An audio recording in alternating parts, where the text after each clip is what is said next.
Pinupush nga ng ilan si Vice Ganda na tumakbong Pangulo ng Bansa sa 2028 bilang pantapat daw kay Vice President Sara Duterte. Nag-ugat ang isyong ito nang sabihin ng Abante host na si Jerry Gracio na seryoso siya kay Vice lalo't hindi ito korap at bahagi ng political dynasty. Una na ngang nagpahayag, 'di ba, ng interes o ng suporta ang award-winning director din na si Love Diaz. Ang sinasabi.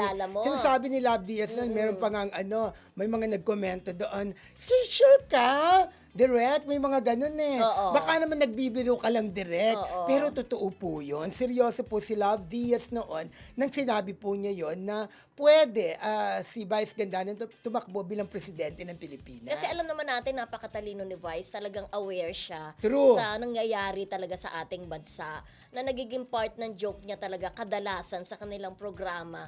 Yung mga current events na nangyayari sa ating bansa na dinadaan niya talaga sa sa biro. Pero birong totoo nangyayari talaga at very siya, kumbaga attached siya sa reality dahil nanggaling naman talaga siya sa hirap. Alam niya. Oo. 'Di ba pinanggalingan niya 'yan, kumbaga nanggaling siya sa Santambunting Tondo nung Alam araw. niya yung pakiramdam Alam niya yung ng masang Pilipino. Yun na nga ang sabi ngayon ni ng award-winning writer na si Jerry Gracio, di ba?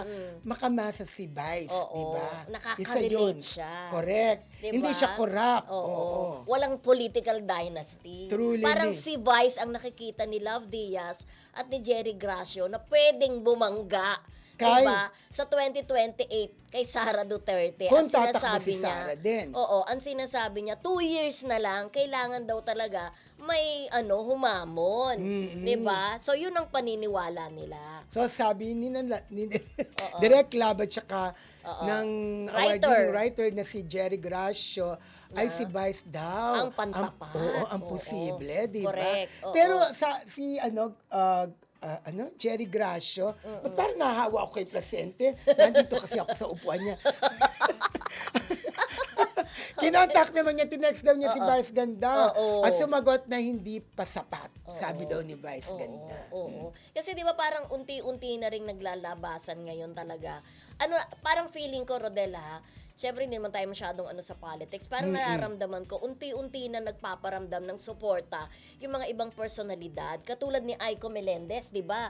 Dumalaw siya kay Vice President at ngayon ay nababash siya dahil tinawag niyang dumalaw siya kay President Sara Duterte.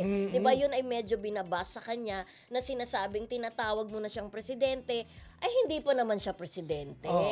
Parang gano'n, na unti-unti, hindi lang ngayon I know that in the coming months, may mga celebrities or personalidad na magkapapahayag na rin sila ng suporta dahil nalalapit na Pero alam ang mo, 2028. balik tayo kay Aiko Melendez. Knowing Aiko talaga, pagdating talaga sa mga sinusuportahan niya, lantaran talaga siya ever since.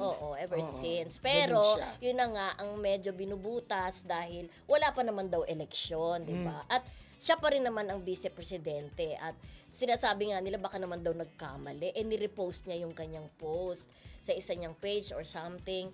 Ganun pa rin ang tawag niya kay Parang lang ito, halimbawa tayo may kaibigan na politician, alam natin siya natatakbo senador, tatakbong congressman, minsan natatawag na natin siyang ganun. Pero hindi pa naman nagpapahayag kasi. Pero may mga ganun kasi, ganun ang ni Aiko. Ganun.